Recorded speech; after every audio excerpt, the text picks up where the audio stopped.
Alors, cette petite vidéo qui va sans doute pas plaire à tout le monde, notamment aux personnes qui aiment avoir du fun, qui se font croire qu'elles ont besoin de décompresser, de vivre de façon un petit peu fun et simple et funky, on va dire. Cette petite vidéo par rapport au fait de chercher plein de raisons dans la vie à son mal-être, à son chaos, qui peut s'expliquer notamment par une sorte d'éveil spirituel qui va vous amener à être seul, à être de plus en plus seul face à vous-même, et c'est normal. Qui va vous amener à vous détacher des personnes, à vous prioriser. Je crois qu'il y a énormément de gens qui vivent ça actuellement, que ce soit dans leurs relations amicales, dans leurs relations familiales, mais aussi sentimentales. Donc pas forcément d'inquiétude à avoir, c'est un processus normal de libération, d'éveil, qui amène finalement beaucoup de paix intérieure, beaucoup de clarté mentale. Et c'est là où je vais faire un petit bémol qui va peut-être pas plaire à tout le monde. Cette clarté mentale, vous allez l'avoir aussi à partir du moment où vous vous tenez à l'écart de tout ce qui est égrégore, de tout ce qui est contrat, pacte d'âme avec d'autres personnes, d'autres égrégores. Et j'en ai déjà parlé dans certaines de mes vidéos, mais notamment tout ce qui a trait aussi au tatouage, parce que à chaque fois que vous vous faites tatouer, même un tout petit tatou, en fait vous incorporez dans votre corps des corps étrangers qui, au-delà d'être nocifs à votre santé, peuvent énergétiquement aussi influer sur le cours de votre vie, sur le cours de votre destinée. Il y a aussi ce rapport à l'aiguille, notamment au sang, parce qu'il y a forcément un petit peu de sang qui coule, qui vous lie à votre tatoueur. Donc il y a beaucoup d'égrégores en fait et beaucoup de liens que vous créez à vos dépens, on va dire à votre insu, et c'est pour ça que je fais cette vidéo, pour les personnes qui hésiteraient encore à se faire tatouer. Il y a beaucoup de dépendance aussi. Tout le monde sait que c'est très difficile de rester à un seul tatou et qu'il y a une addiction ensuite qui se met en place par rapport au lien avec la douleur, avec la souffrance, par rapport au fait d'être piqué, justement d'intégrer et d'incorporer à son corps des corps étrangers. Le lien aussi qui se fait avec le tatoueur. Voilà, il y a plein de liens et qui peuvent ensuite influencer votre vie, alors que vous ne faites pas forcément le rapprochement, mais pour moi c'est jamais anodin. La même chose d'ailleurs pour les tatouages du visage, tatouage sourcil, c'est exactement la même chose. Pour tout ce qui est aussi injection dans les lèvres, sur la peau, voilà, à chaque fois c'est des injections de corps étrangers que vous ne maîtrisez pas, qui peuvent être vraiment nocifs.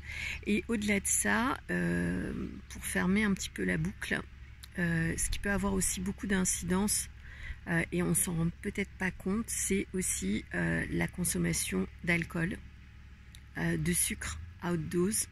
Moi je mets dans la même catégorie le coca et l'alcool, peut-être encore pire le coca que l'alcool, parce que l'alcool, au bout d'un moment, je crois qu'on s'aperçoit en fait qu'on perd un peu les pédales, mais le coca pas forcément. Tout ça, ce sont des drogues dures, notamment en ce qui concerne le sucre, les boissons sucrées, l'addiction à tout ce qui est sucré. Et puis l'alcool est vraiment pour expérimenter justement cette abstinence au niveau de l'alcool que j'ai choisi.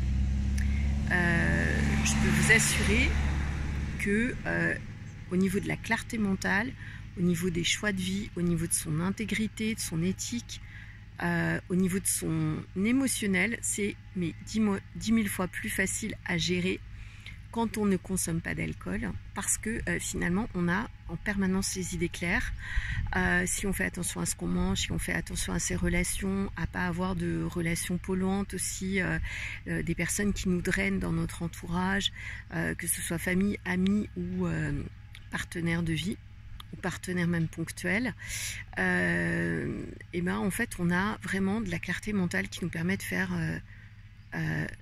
de la clarté aussi dans sa vie, dans ses choix, sur tous les plans, de façon holistique, et qui nous permet d'être aux commandes de notre vie. Et moi, si j'ai arrêté de consommer de l'alcool, ça fait déjà 2 fois, et là cette fois-ci je crois qu'elle sera vraiment définitive, c'est pour vraiment reprendre le contrôle de ma vie, être totalement à 100% responsable de ma vie et ne plus être dans ce mal-être où on se réveille le matin, on est un petit peu à côté de ses pompes. Quand on consomme de l'alcool, on a l'impression de s'évader, mais en fait on est en train de se fuir.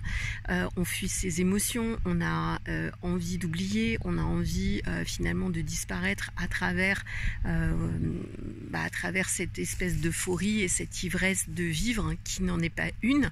Et moi justement j'ai préféré privilégier l'ivresse de vivre de façon libre, dans la nature, de façon naturelle, avec le moindre égrégore possible, le plus à l'écart de la matrice, si tant est qu'on puisse, ça soit possible aussi de totalement s'écarter de la matrice, ce que je ne prétends pas, mais en tout cas vivre de façon beaucoup plus naturelle, sans dépendance affective, sans dépendance au sucre, sans dépendance alimentaire, quelle qu'elle soit, sans dépendance à l'alcool, aux drogues, à la cigarette, aux médicaments. Ça doit faire au moins 12 ans que j'ai pas consommé un seul médicament.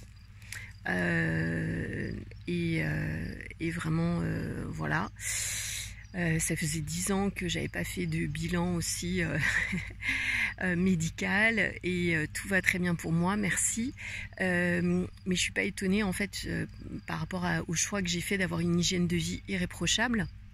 Et en fait je voulais aussi faire un petit point sur le fait qu'on peut se dire ouais, mais d'avoir une hygiène de vie comme ça c'est trop strict, finalement il n'y a pas de fun, il n'y a pas de joie. Bah non, il y a une vraie joie de se retrouver avec soi-même, d'être tout le temps connecté à soi, et c'est vraiment une joie mais profonde que je souhaite à tout le monde. C'est la reconnexion à soi, et la reconnexion aux autres aussi.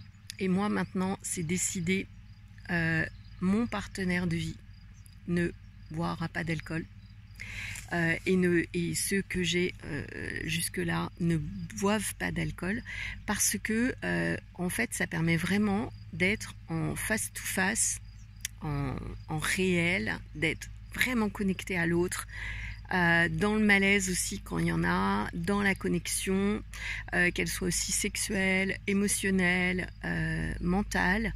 Ça permet vraiment une vraie relation. Et pour moi l'alcool, finalement ça crée du fake autour de nous, ça crée des fausses relations, ça crée une fausse ivresse de vie, une fausse légèreté, une fausse joie, mais qui n'est pas réelle. Alors que quand vous n'êtes plus du tout sous aucune dépendance, et je parle aussi de la dépendance sentimentale, hein, c'est très important aussi, finalement ça vous permet d'être véritablement qui vous êtes, au maximum de votre connexion avec votre intériorité, et aussi d'entrer en connexion avec d'autres personnes qui elles-mêmes aussi s'autorisent finalement à avoir une vraie connexion avec la personne. Et pour avoir côtoyé des personnes aussi qui fumaient de l'herbe ou d'autres substances, ou qui prenaient vraiment beaucoup d'alcool, souvent on observe qu'il y a beaucoup de gens qui ont besoin de ça finalement pour avoir des relations sociales. Il y en a même qui en ont besoin pour avoir des relations sexuelles. Il y en a même qui en ont besoin pour entrer en relation sentimentale avec quelqu'un. Et ça, c'est pour moi, c'est vraiment le pire du pire. Donc maintenant, j'aspire vraiment à avoir uniquement des relations authentiques. Et pour l'instant, c'est ce que j'attire. Donc ça fait plusieurs relations, qu'elles soient amicales, sentimentales ou même sociales, où finalement je suis amenée à fréquenter de plus en plus de personnes qui ne consomment pas d'alcool et qui ne consomment pas de drogue, bien sûr. Ça c'est un petit peu le b.a.-ba, mais bon, encore faut-il le préciser. Et vraiment, j'ai l'impression d'être respectée, et aussi de pouvoir respecter l'autre, d'entrer vraiment en connexion directe avec qui il est ou qui elle est, sans avoir ce filtre de l'égrégore, en fait. On sait très bien aussi que pour les personnes qui boivent de l'alcool, souvent, ça peut être aussi des entités finalement qui les invitent à consommer de l'alcool pour elles-mêmes drainer en fait finalement toute cette partie éthérique de l'alcool. Et ça, je l'ai vu en vrai, donc je peux vous dire, c'est pas du fake, c'est vraiment, voilà, des fois, vous savez pas pourquoi vous buvez, bah oui, vous savez pas parce qu'en fait vous buvez pour quelqu'un, un défunt qui va finalement se servir à travers vous, à travers votre propre consommation d'alcool. Donc moi, j'ai choisi dans ma vie d'être libre, j'ai choisi toutes les libérations possibles. Liberté financière, liberté d'aller et venir, liberté dans le maximum aussi que ça puisse nous être autorisé dans cette matrice bien sûr, liberté d'être, liberté aussi émotionnelle, de ne pas être victime de ses émotions, de ne pas être victime aussi de ses pensées, de vraiment se libérer sur tous les plans. Et je vous invite pour toutes les personnes qui traversent des périodes difficiles, des chaos, à ne pas amplifier cette situation en consommant de l'alcool.